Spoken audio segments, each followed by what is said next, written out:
Bapak dan Ibu sekalian yang dimuliakan Allah Azza wa Jalla, uhayyikum bitahiyatil Islam, tahiyat ahlil jannah. Saya akan memberikan kepada kalian sebuah salam, salam yang langsung Allah ajarkan kepada Rasulullah sallallahu alaihi wasallam. Salam yang kalau Anda pakai di Jakarta berlaku, Anda pakai di Makassar berlaku, Anda pakai di Palembang berlaku, Anda pakai di Arab Saudi berlaku, Anda pakai di tempat kuliah saya di Sudan berlaku, Anda pakai di Jordan berlaku. Bahkan saya pakai salam ini di Amerika, di Roma, di Roma di Italia berlaku. Januari kemarin saya ke Roma, pusat Katolik, ceramah di sana. Saya pakai salam ini kepada sama Muslim berlaku, Pak. Nggak perlu diterjemahkan. Saya nggak perlu nerjemahkan salam ini. Dimengerti oleh orang Itali Muslim, dimengerti oleh orang Maroko, dimengerti oleh orang Eropa, orang Amerika sekalipun, semuanya ngerti salam ini. Salam yang Allah ajarkan pada Rasulullah, salamnya penghuni surga. Maka kadang-kadang saya selalu mengingatkan ini supaya tidak ada yang datang cari pahala, pulang bawa dosa. Kenapa, Pak? Datang cari pahala, ikut majelis, pulang bawa dosa. Dosa apa yang dia lakukan? Dosa nggak jawab salam tadi. Karena Allah mengatakan dalam An-Nisa, a'udzubillahi minasyaitonirrajim. Ini penting saya ingatkan pertama supaya kita pulang nggak bawa dosa nih. Kita mau dapat pahala. Kata Allah tentang salam yang wajib dijawab. Wa idza huyitum bitahiyyah. Kata Allah dalam An-Nisa, wa idza huyitum bitahiyyah. Jika kalian diberikan sebuah salam, kalau ada orang yang salam kepada kalian, kata Allah, fahayyu bi ahsana minha, fahayyu bi ahsana minha, maka jawablah salam itu dengan yang lebih baik. Maka menjawab salam itu enggak boleh sembarangan. Kalau ada orang yang mengatakan assalamualaikum warahmatullahi wabarakatuh, maka dia memberikanmu 30. Kata Rasulullah, salam itu terbagi 3. Assalamualaikum 10 pahalanya, ditambah warahmatullah 20 pahalanya, ditambah wabarakatuhu 30 pahalanya. Maka yang menjawab salam lebih rendah ketika diberikan, lebih rendah yang dia jawab daripada yang diberikan, maka dia berdosa. Karena kata Allah, wa idza huyitum bitahiyyah, yang lebih rendah saja berdosa, apalagi yang enggak jawab salam.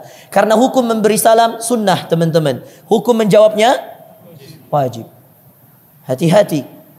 Ini banyak diremehkan oleh kaum muslimin. Kata Allah, wa idza huyitum bitahiyyah, jika kalian diberikan salam dengan sebuah salam yang kami ajarkan, fahayyu bi ahsana minha, maka jawablah salam itu dengan yang lebih baik, aw rudduha, atau yang semisal. Dan salam yang sempurna itu assalamualaikum, keselamatan untuk kalian, wa rahmatullah, rahmat Allah selalu tercurahkan untuk kalian. Sudah didoakan selamat, didoakan dapat rahmat. Bapak Ibu sekalian, rahmat Allah itu rezeki, jodoh, kesehatan, kekuatan, keimanan, itu semua rahmat Allah. Bahkan kita tidak akan masuk surga kecuali dengan rahmat Allah. Maka berdoalah dengan salam ini, dan jawablah salam itu juga dengan mendoakan orang lain. Maka salam itu doa, keselamatan untuk kalian. Assalamualaikum warahmatullah, rahmat Allah selalu tercurahkan untuk kalian. Wabarakatuh, keberkahan untuk kalian. Rahmat dan berkah, Bapak Ibu sekalian, bedanya rahmat itu sesuatu yang kadang-kadang kita belum punya dan kita minta Allah berikan. Tadi dalam rakaat pertama saya membaca surah Maryam, pembuka surah Maryam, halaman pertama surah Maryam, tentang Zakaria yang berdoa minta anak, dan anak itu rahmat. Maka Zakaria minta kepada Allah, minta anak. Ratusan tahun tidak diberi anak, nanti di ujung hidupnya baru diberikan anak. Maka yang belum punya anak, minta anak. Anak itu nanti datangnya sebagai rahmat. Yang belum punya istri, minta istri.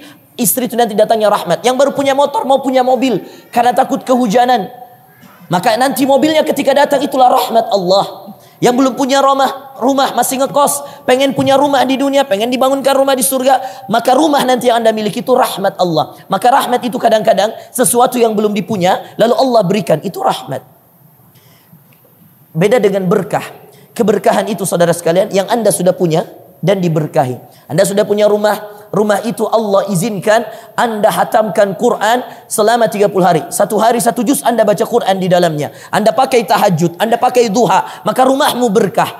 Banyak orang rumahnya bertingkat-tingkat, lebih mewah, saudara sekalian, tapi rumahnya tidak berkah. Rumahnya seperti perumpamaan Rasulullah. Kata Rasulullah, rumah yang tidak pernah dibacakan Al-Quran di dalamnya seperti kuburan, saudara sekalian. Maka banyak rumah mewah, kuburan menurut Allah. Dan banyak rumah sederhana. Anda mungkin ngekos di sebuah rumah yang sangat kecil, 4x3, tapi dipakai tahajud, dipakai membaca Al-Quran, dipakai mendirikan salat. Sampai rumah Rasulullah dulu di Nabawi, saudara sekalian, awal-awal hijrah di Madinah, rumahnya dengan Aisyah, dikatakan kalau anda tidak diketahui luasnya berapa, tapi diketahui lewat sebuah sirah, lewat sebuah sejarah. Ketika kemudian dalam sebuah sirah Nabawiyah dikatakan Rasulullah, kalau anda mau tahu rumahnya dulu awal-awal di Madinah, ketika Rasulullah mau sujud, dia harus geser kakinya Aisyah, saking sempitnya rumahnya. Apa ada di antara kalian yang kalau mau salat di rumah atau di kos harus geser kaki temannya atau harus geser kaki istrinya untuk bisa sujud di tempat itu? Saya yakin tidak ada, saudara sekalian. Tetapi begitulah keberkahan. Bukan tentang berapa besarnya dan bukan tentang berapa mahalnya, tetapi keberkahan itu datang kepada siapa yang pakai rezeki itu, pakai nikmat itu untuk sebuah ketaatan. Maka 3 doa ini ada dalam sebuah salam. Assalamualaikum, keselamatan untuk kalian. Wa rahmatullah, rahmat Allah selalu tercurahkan untuk kalian. Wa barakatuhu, keberkahan untuk kalian. Maka sungguh merugi ikhwas kalian kalau ada yang salam lalu tidak jawab. Seperti tadi. Mohon maaf ikhwas kalian, mohon maaf. Zikirmu sunnah. Tadi saudara MC ikhwas kalian, ketika kemudian selesai saya salat, beliau mengambil mic, lalu kemudian memberikan pengumuman akan ada kajian bersama Ustaz Muhammad Farazi Ansar setelah ini, ya, di masjid kita ini. Lalu kemudian diharapkan pada jamaah untuk tinggal. Lalu kemudian beliau menutup dengan mengatakan wassalamualaikum warahmatullahi wabarakatuh. Anda sadar atau tidak, banyak di antara kalian yang tidak jawab salam itu.